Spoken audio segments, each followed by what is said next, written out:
I'm about to save you a couple $100 by showing you the easiest way to replace your shower valve that anybody can DIY. So this entire tutorial that I'm going to show you today costs us about 320 bucks. That does include the Moen valve with the trim that's already included and the crimp tool that you will need in order to do all the connections. So the first thing we're going to have to do is get the valve out of our box. We're going to take the mixing valve out, which is this part right here, and then we're going to address all of these connections here to make sure that we're not cranking on them when we're actually installing it. You want to do this off to the side because you need a little bit of torque on them.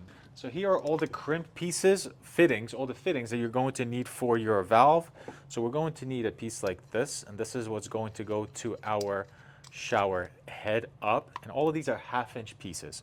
Then we're going to have 2 elbows that already have the crimp pieces already integrated into them. This will go into here as well. And that will go and pick up our 2 supply lines, our hot and cold. And the reason we're using PEX is because it's bendable. So wherever those supply lines out, they could be off to the side a little bit like that. You can always just bend right into them and everything's gonna be okay. If you're using copper, you're kind of losing that, and it's not as easy for DIYers to be able to do that. In order for us to put these together, we're going to use Teflon tape, and then we're going to use a little bit of pipe dough just to kind of lubricate that as we're tightening it together.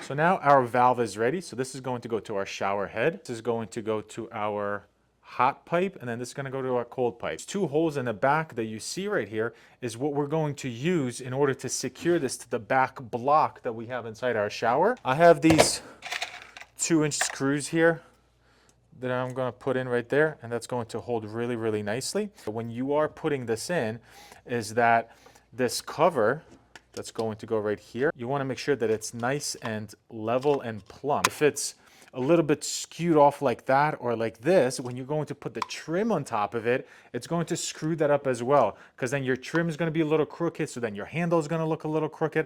I'll show you inside our bathroom. So this is our valve wall, and this is the block that we have here for our valve. It's a 2x4 wall, and then this block is set up against our sheathing on the outside, which gives us a reveal about of 1.75 inches. If you guys have a 2x6 or whatever, that's how much you want to step back, 1.75 inches, in order for this to work out. What we want to do is center our valve. So right now my opening here is 36 inches, but I'm going to have a curb, and I don't want to center my valve on the curb included.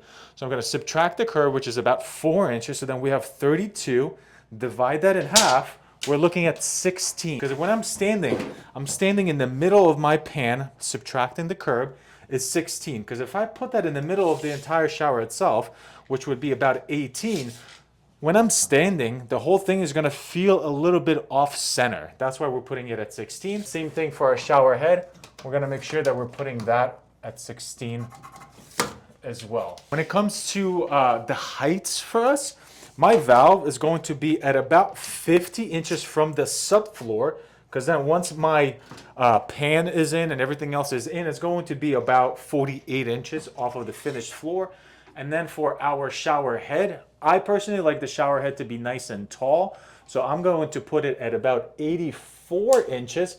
Once the shower floor goes in, it's going to feel more like 82 inches, because then you have your gooseneck that comes down, and you kind of, I don't know, I don't like when the shower head is into my shoulder, so that's where I'm going to put that. So my valve is going to go right about here, and then I'm going to go ahead and put my screws in.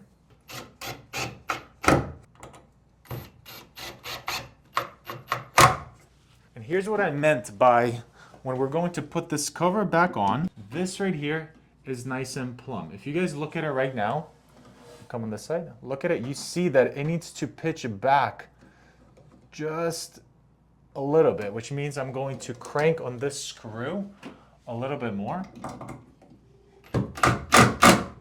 And that's going to push this entire valve back.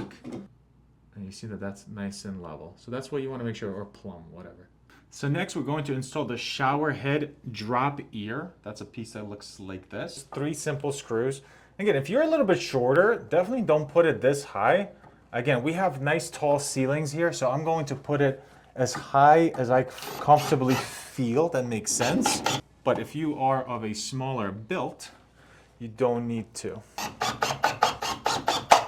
To cut our pecs is pretty simple. At Lowe's, they have this shark-looking cutter. It's actually kind of cool.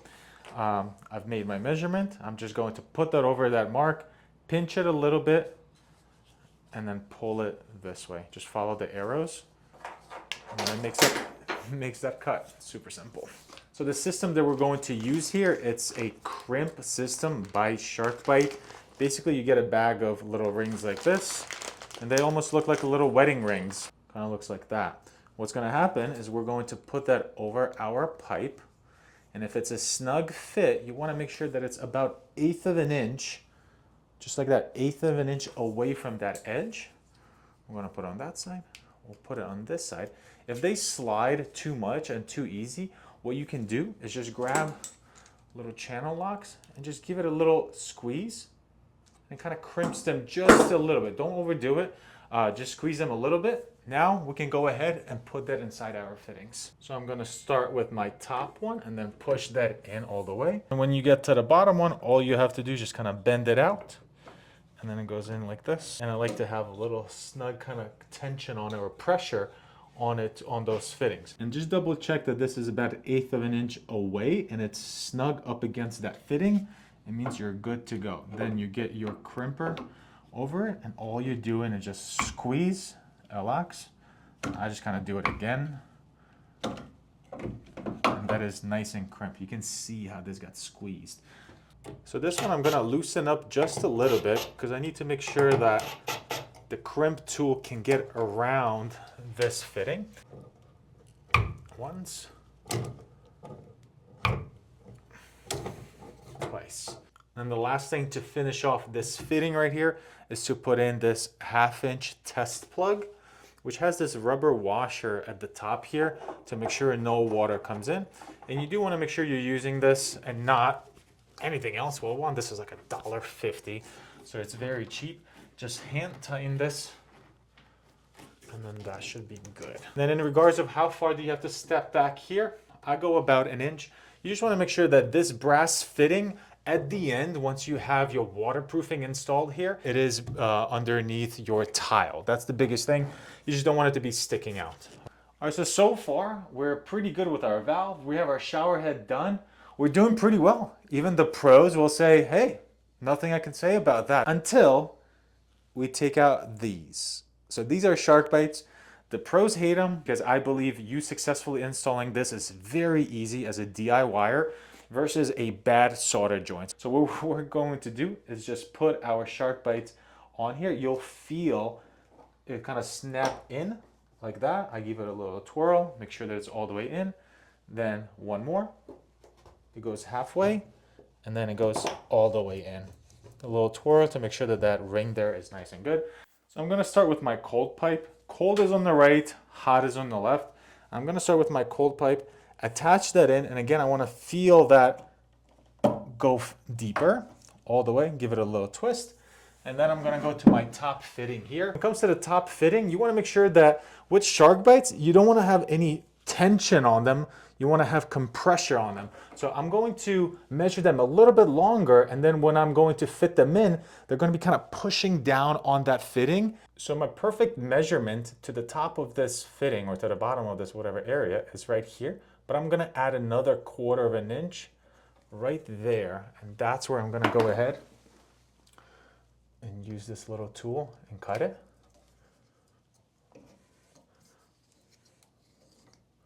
Watch your head. So I'm gonna get my compression ring, come down about 1/8 of an inch, get that in there, and then crimp it. Now we have our hot side, same thing. Put that in. Felt that squeeze in. And then you see how my pipe kind of has a little bit of that memory and wants to go this way, because we're about 3 inches off from being aligned underneath it. So what I'm going to do is kind of use that to my advantage and bend it like this. So I'm going to need a little bit more slack. If I cut it right here, then that memory right there is forcing this to straighten out right there, puts a little compression on this fitting, and it's gonna push up on here. So you see how much longer it is. So I'm gonna go there, put it 1/8 of an inch away, put that in, and you see what I'm talking about where it was kind of straightening out right here. We're going to put a block here to hold everything in place at the end here, but that's kind of what I want to see. I'm going to take my crimper, banger, one more, banger. The last thing we're going to do here is basically hold all of this in place. And I got one of these things at Lowe's, and then 2 pipe holders like this. And they're basically going to go ahead and sit on it right there. So I'm going to go right here on both sides, get behind there.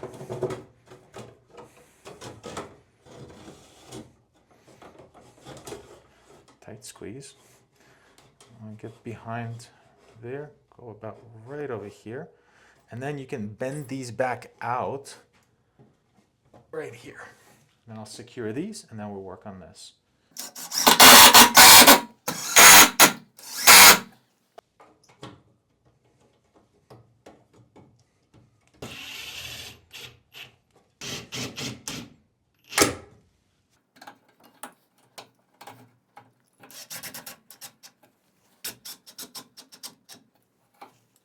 And you're done. So this right here is the easiest way that you can replace your valve if you are a DIYer. I hope you guys enjoyed this video. Make sure to hit follow and subscribe, and I'll see you in the next one.